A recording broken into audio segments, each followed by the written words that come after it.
kakati bana abasajja ab'opposition nga beerumaluma weekend eno ebaddemu ekikambwe ku Twitter. Omanyi programu zino tetwaganye tubaleke mabega w'amawulire. Kambawe ku Odrick Lwabwogo mukoddomi w'omunene. By our own biases, because we carry a lot.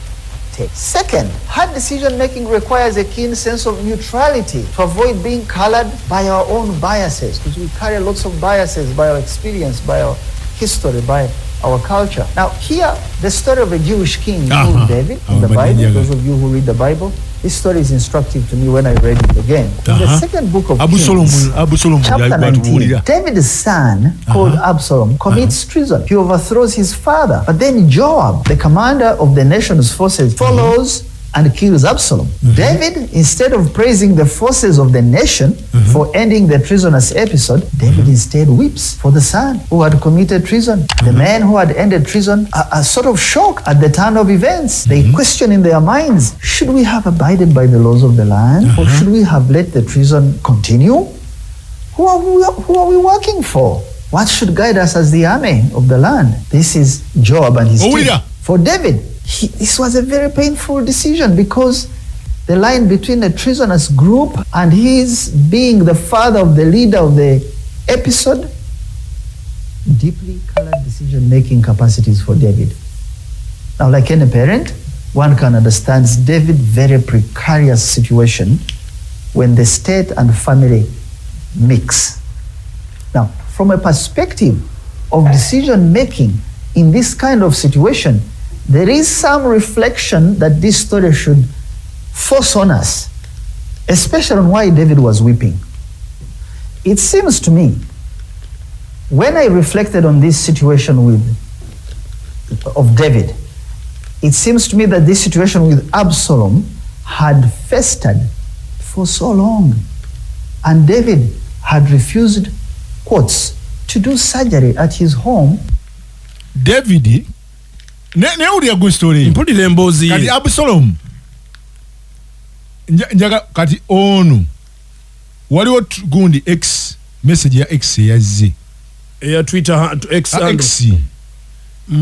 nga General Mozi yagikola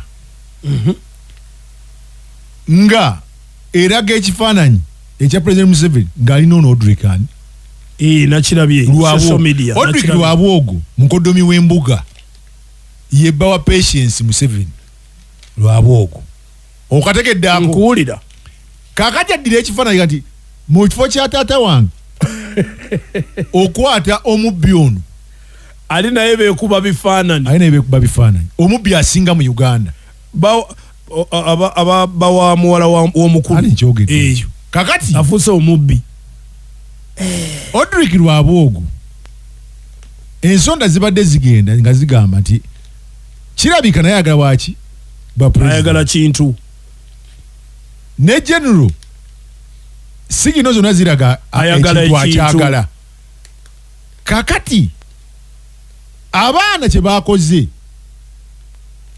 ekisooka twagenze okudda ku gundi ku X nga gundi eyo message posti yagijjeeyo omukulu naye nga abaana already bakoze zi screenshot batandise okujubisa ku mikutu obamanyi omwana muno agamba nti tamala emirundi abadde alumbanyi Lwabwogo kikonektinze kati abaana bali ku gundi awo bazanyisa gwe kigasse kakati nina kyendeeta ate abantu babiri very attentive omanyi Abannayuganda basinga tebamanyi bintu bigenda mu maaso mu ggwanga tebagala kubeera attentive kakati abaana bajjayo ka recording kano ak'omukoddomi w'embuga Odrick Lwabwogo ng'ayogera ku story eya kabaka Dawudi eyali kabaka w'Abayisirayiri yalina omwana we Abusalomu. Omwana we Abusalomu abategera Bible yayagala okuwamba obuyinza n'ajjako ne kitaawe. Kakati Job yali akulembera amagye n'alyoka alyawo Abusalomu n'amutta lwa kwagala kuwamba. Abusalomu yakola ku dita okuwamba n'awamba kitaawe nali obuyinza nakola okulya mu nsi olukwe.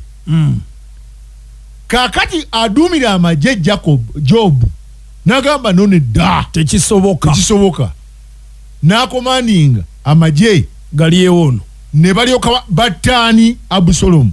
nkitegeera kati kabaka Daudi nakaba kubanga omwana we yali committing treason, omusango gwa nagomola. Kati banaga nti tujja kukkiriza nsi gitambuza bwe tuti katumulie ensi bawamba mpambe kijja kitya. Kakati kabaka Daudi yakaba maziga ng'omwana we Abusalomu bamuse amaziga agamba ne tujja kikkiriza ne bamutta. Katumulie bakola kali verse ne bamutta. Kakati bamutta abadde agamba wano ekyakabya Solomoni manya Daudi yagitegeera yali tona apart yayulika mwana we gwabadde ayagala ennyo ngatiddwa naga nti tosobola kuddira ensonga za ggwanga n'oziteeka mu famire.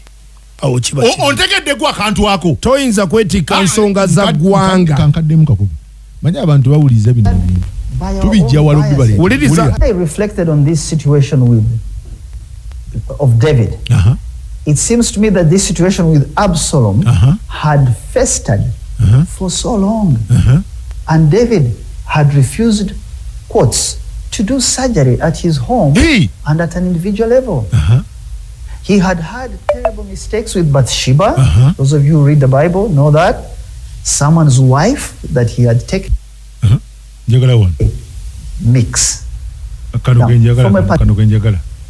Deeply colored decision-making capacities for David. Now, like any parent, yes, one can understand David's very precarious situation when the state and family mix.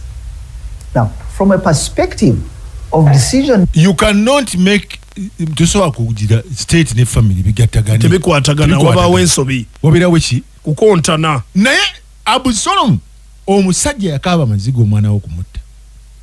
Naye onagamba nti olw'okuba Dawudi yagaana okubanga omutawana yagwajja nga agulaba n'agaana oguhandolinga. Ontegedde gwe nkuwulira yakiraba kikula n'agaana okiwa obudde okyandolinga. Omwana afuuse omwana ne kiryoka kigaziwa uncontrollable nga tasobola kikontrolinga. Kyali kyetaagisa amagye okuyingiramu okutta Dawudi okuyingiramu kubanga Dawudi yakola ki yawamba obuyinza. Manya gundi Abusalomu yawamba obuyinza nazza omusango gwa naggomola najjako kitaawe kabaka Dawudi komanda naye asetinga. Kakati waliwo kyemutegeera mmwe nze nkiraba abantu bategere kyentegeeza nze nkiraba. Kakati mmwe gogamba lwaki bannamyalo balemeddeko balina ensonga ya muzeeyi tova ku main abantu bagitwale ngeri serious. Ono ayogedde yani Lwabwogo X ani yagiwandiise post ani yajadde Muhoozi ani yagiggyeyo Muhoozi. Abalina amatu bakole ki? Kakati mmwe abakyali emiwogo n'ebijanjalo byammwe ne muzimbira mu maka gammwe mugende mu maaso. Muzeeyi ajja opapi nnyo muzeeyi bannamyalo balina ensonga lwaki bagamba muzeeyi tava ku mmenyi.